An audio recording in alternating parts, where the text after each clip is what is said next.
Hello, everybody. Today I have a special guest on the channel. His name is Sam. He runs the channel Pig and Meh. And Sam won our local Yu-Gi-Oh days this past weekend. I was not able to play. I had a bit of a busy weekend, so things happen. You can't always play Yu-Gi-Oh. But I did happen to catch the finals, and I was pretty impressed by Sam's performance. I did not think he was going to win that. Sam has the card-by-card list on his channel, but I don't have a Salamangreat list on my channel yet, so I wanted to ask him a few questions about his list. How you doing today, Sam? Pretty good. Good to hear it. Very, very, very good, considering I got the playmat over just in front of me. Must feel nice. So, first questions first. How do you feel about Mirage Stalio coming back? How did that work out for you? Elated. Elated? And I was very happy and made sure to summon him as much as humanly possible. And when I did, it made me very happy inside. How much of a difference does it really make in the deck? I think it makes a big difference. I think now you can focus on just getting Mirage Stalio first turn and being able to more easily dump your trap card with your Gazelle, you're only rather running than having to focus on the Jack Jaguar play. You're only running one of each trap. Is that Yeah. is that why? Yeah, I usually just tend to dump them off of the Gazelle or draw into them with the Flame Buffalo or something. Okay. Yeah, it does make a big difference if you can get those into rotation, and it does seem like it's easier to do so if you have Mirage Stalio, because Mirage Stalio just gets you into Gazelle, right? Yeah, it either gets you to Gazelle, or if you happen to draw the Gazelle, you could just summon the Jack Jaguar off it, which is an even better and more advantageous play, because then you just dump the trap with the Gazelle, and then you get your Jack Jaguar in rotation. Then when you desires, you're not likely to banish either of them. Yeah. I did also notice that you were running a lot more level 3s, like Sea Archiver and Flame Buffalo. You aren't running Lady Debug. I just realized that. Yeah, Diva, a lot of people are playing Droll right now, and Veilers and Imperms and a host of other things, and Buffalo, for the most part, can almost guarantee at least 3 cards into your deck, whereas Debug may search you Gazelle or just leave you crying that they Droll Mockbird you. That is an absolutely fair point. Everybody is running Droll right now. As a Code Talker player, I can tell you that. Like, do not get me wrong, Debug is a fantastic card, but like, at least for me personally, I value the usage of Buffalo even more, and the fact that I'm maxing out on these level 3s that all recur themselves from the graveyard, with one of them having the ability to pop every annoying floodgate that tends to stop you. You're running 10 total level 3s, not counting the hand traps. Yeah. It's like, I wanted to pump out Mirage Stalio, and I wanted to do it consistently. Right. And also, Sea Archiver has a neat trick where you can chain block with your Gazelle. That actually segues pretty well into my next question. Why so many hand traps? You're running 13 hand traps in the main.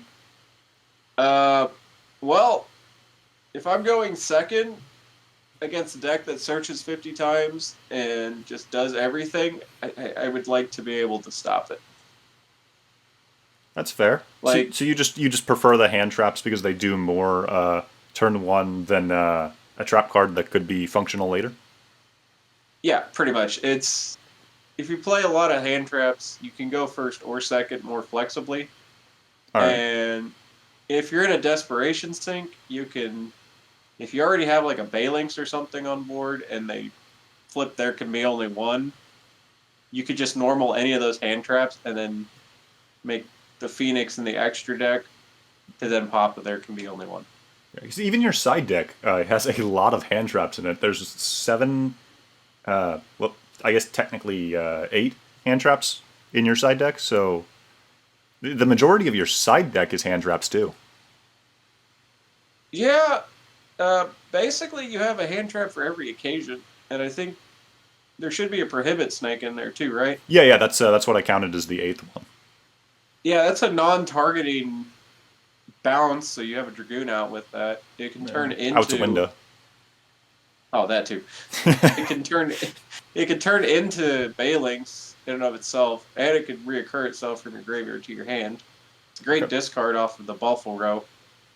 Okay, so you are running a lot of hand traps here. Why did you main the specific ones that you mained? Droll, Ash, Bell, Effect Veiler, and Infinite Impermanence.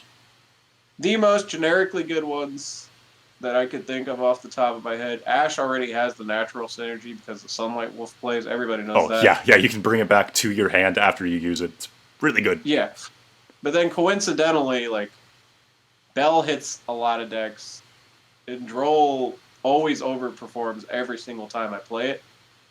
And in the case of Veiler, I'm surprised that you could actually play a lot more targeting cards now than I would have expected. Yeah, you're playing triple Impermanence and two Veiler. I remember I saw one of your games and I saw you drop Veiler, and I thought, is he really playing Veiler over Impermanence? And then like a turn later, you used Impermanence as well, and I was like, okay, I all right. Guess he's just Was running it both. was it the Adagnister game? I I don't remember. I saw a couple of games. I saw the finals. Uh, I saw like a couple of matches before that too, but I remember seeing you drop Valor and Impermanence like in the same game. I know in most cases it's non once per turn. Like you can stop Alistairs pretty easily. So You have five you means really to like stop an the Alistair. targeting effect negation. That worked out really well. Yeah, even like I think one random week I decided to test out Sky Striker the same week, different local, and Okay. like Widow Anchor still is a really good card. So the same exact logic you can apply with Valor. You just don't have to set it on your turn. All right. Well, I don't want this video to get too long, so I do have one more question for you. Well, actually, I have two. I have two. Before I get to the last question, how do you feel about Foul? Because I hear a lot of people either say this is like the worst Salamangreat, or I hear people even argue that it's like one of the better ones. How did it perform for you? Way better than I anticipated, but not so much that I think it's necessary. In some cases, if my hand makeup were like I had Jack in hand and Gazelle, uh, there was some games where I actually did summon that foul just because he actually has a graveyard effect that nobody ever pays attention to, where he can just straight up block a back row from being activated, Yeah, and that's pretty good, fair especially enough. when Yeah. he can heat Leo the other two away. All right. Okay, so on to the last question.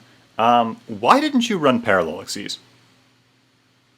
You lose to Nibiru, regardless of how you play the deck, and almost every playline involving Parallel Exceed just makes you lose harder than Nibiru, Okay. or makes you have to play more bricks in order to maximize the Exceed, because it also can't just naturally be searched off of the Signet Mining, unlike Sea Archiver, Buffalo, So you really or just wanted to play as many cards that were like maximum value for singular cards as possible, like starters, and you just wanted to be sure that you were always able to play.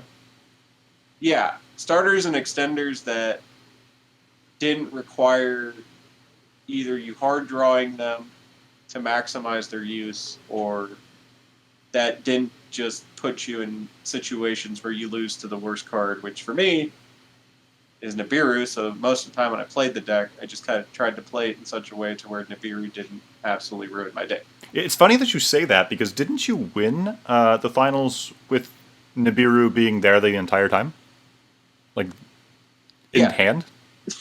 yeah, because uh, because of Mirage Stalio, you just get a body on board and then tend to link it off into enough damage because he's already 2,000 attack as a card in and of himself.